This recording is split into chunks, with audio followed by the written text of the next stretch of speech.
நம்ம Ashwin sweets and snacks export பண்றதுக்கு 7373041434 மற்றும் www.ashwinsweets.com கான்டாக்ட் பண்ணுங்க.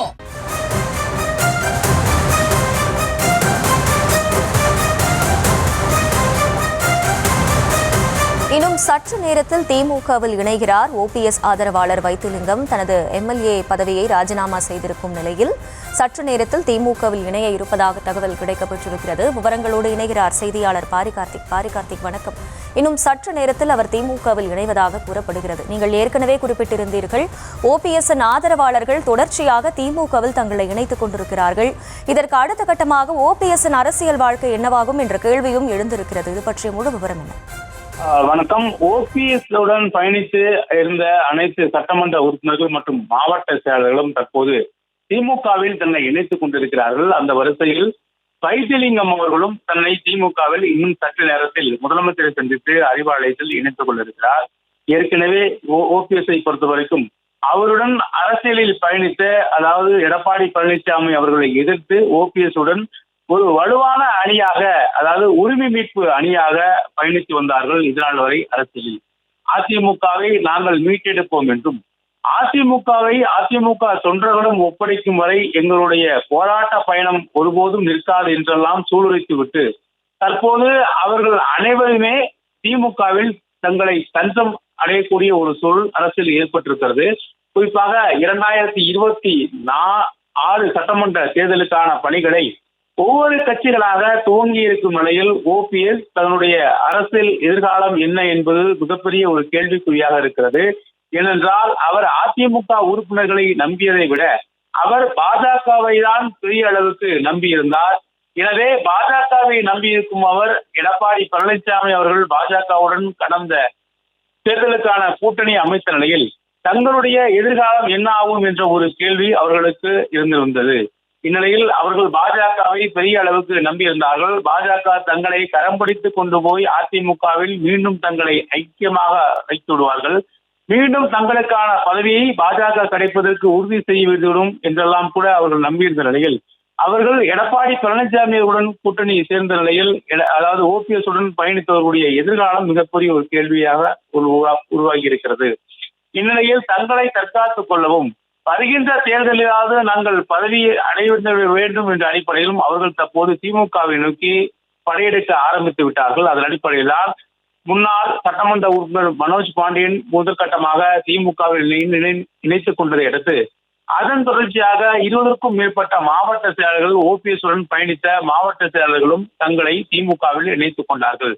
இந்நிலையில் தற்போது மீதம் இருக்கக்கூடிய ஒரே ஒரு ஆளாக இருந்த வைத்திலிங்கம் அவர்கள் ஓபிஎஸ் அணியினுடைய முகமாக பார்க்கப்பட்டார். அவரே தற்போது திமுகவில் தன்னை இணைத்துக் கொள்ள இருக்கிறார். இன்னும் சற்று நேரத்தில் அறிவாலயத்தில் முதலமைச்சரை சந்தித்து அவர் திமுகவில் தன்னை இணைத்துக் கொள்ள இருக்கிறார். மேலும் தொடர்ச்சியாக டெல்டா மாவட்டங்களில் கடந்த 2021 சட்டமன்ற தேர்தலில் பெருமளவு அதிமுக வெற்றி பெற முடியவில்லை என்றாலும் கூட தற்போது இருக்கக்கூடிய முன்னாள் அமைச்சர்கள் காமராஜர், அதே போல வைத்திலிங்கம் உள்ளிட்ட முன்னாள் அமைச்சர்கள் வெற்றி பெற்றதற்கு முக்கியமான காரணம், 3 முன்னாள் அமைச்சர்கள் அங்கு வெற்றி பெற்றதற்கு முக்கியமான காரணம் வலுவான ஒரு கட்டமைப்பை அதிமுக சார்பில் அந்த பகுதிகளில் அவர்கள் உருவாக்கி வைத்திருந்ததன் அடிப்படையில் தான் அந்த வெற்றி அவர்களுக்கு சாத்தியமாக இருந்தது. குறிப்பாக வைத்திலிங்கத்தை பொறுத்த வரைக்கும் கடந்த 2021 சட்டமன்ற தேர்தலில் தஞ்சை தொகுதியில் 8 தொகுதிகளில் ஒரே ஒரு தொகுதி ஒரத்தநாடு தொகுதியில் அவர் வெற்றி பெற்றால் மீதம் இருக்கக்கூடிய 7 தொகுதிகளிலும் திமுக கூட்டணி வெற்றி பெற்றது. அந்த அளவுக்கு ஒரு வலிமையான கட்டமைப்பை அதிமுகவிற்கு வைத்திருந்த வைத்திலிங்கத்திற்கு அதற்கு பிறகாக அதிமுகவில் அங்கு மிகப்பெரிய தலைவர்களே இல்லாத ஒரு சூழல் தற்போது ஏற்பட்டிருக்கிறது. இந்நிலையில் திமுகவிற்கு வைத்திலிங்கம் அரசியல் ரீதியாக வேண்டுமா வேண்டாமா என்பதை விட அங்கு ஒரு மூத்த அரசியல்வாதியாக இருக்கக்கூடிய வைத்திலிங்கம் திமுகவுக்கு இணையும் பட்சத்தில் அது கூடுதலாக ஒரு வெற்றி வாய்ப்பை உருவாக்கும் என்ற அடிப்படையில் தான் தற்போது அவர் திமுகவில் தன்னை இணைத்துக் கொள்ள இருக்கிறார். அதன் அடிப்படையில் தான் திமுகவும் அவரை சேர்த்துக் கொள்ள இருக்கிறது. தொடர்ச்சியாக இன்னும் சற்று நேரத்தில் அவர் திமுகவில் தன்னை இணைத்துக் கொள்ள இருக்கிறார். ஆண்டாண்டு காலமாக யாரை எதிர்த்து அரசியல் செய்தாரோ வைத்திலிங்கம் அவர்கள் ஒரத்தநாட்டுடைய ஒன்றிய செயலராகவும், அதே போல பகுதி செயலாளராகவும், மாவட்ட செயலாளராகவும், மேலும் அதிமுகவுடைய மண்டல பொறுப்பாளர் உள்ளிட்ட பல்வேறு பொறுப்புகளில் அவர் படிப்படியாக விளங்கி வந்தார். அதாவது டெல்டா மாவட்டத்தினுடைய அதிமுக தளபதிகள் எல்லாம் கூட அவர் போற்றப்பட்டார்.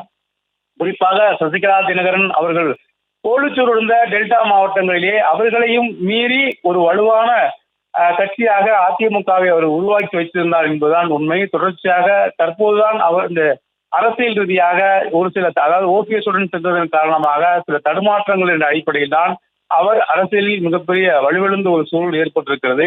அதற்கு முன்னதாக அவர் ஒரு மிகப்பெரிய ஒரு ஜாம்பவானாக டெல்டா மாவட்டங்களில் இருந்தார். ஏனென்றால் கிட்டத்தட்ட 10க்கும் மேற்பட்ட திமுகவில் வலிமையான நிர்வாகிகள் இருந்த நிலையில் அவர்கள் எதிர்த்து ஒரே ஒரு ஆளாக அதிமுகவில் இருந்தவர் வைத்திலிங்கம். அதனால்தான் அவர் ஒவ்வொரு முறையும் அதிமுக வலுவாக வெற்றி பெறுவதற்கு முக்கியமாக காரணமாக இருந்தார். பெரிய அளவுக்கு வெற்றி பெற முடியவில்லை என்றாலும் கூட அவ்வளவு பெரிய திமுகவை எதிர்த்து ஒரு கட்டமைப்பை உருவாக்கி இந்த அளவுக்காக வெற்றி பெறுவதற்கு வைத்திலிங்கத்தினுடைய கடுமையான உழைப்பும் அதே போல அவருடைய அந்த அரசியல் முக்கியமான ஒரு காரணமாக இருந்தது. எனவே அவரும் தற்போது திமுகவில் இன்னும் சற்று நேரத்தில் முதலமைச்சரை சந்தித்து இணைத்துக் கொள்ள இருக்கிறார். இது அதிமுகவிற்கு டெல்டா மாவட்டங்களில் மேலும் ஒரு பின்னடைவாக இருக்கும் என்று எதிர்பார்க்கப்படுகிறது. இந்நிலையில் இன்னும் சற்று நேரத்தில் வைத்திலிங்கம் திமுகவில் தன்னை இணைத்துக் கொள்ள இருக்கிறார் அறிவாலயத்தில் முதலமைச்சருக்கு முன்னிலையில்.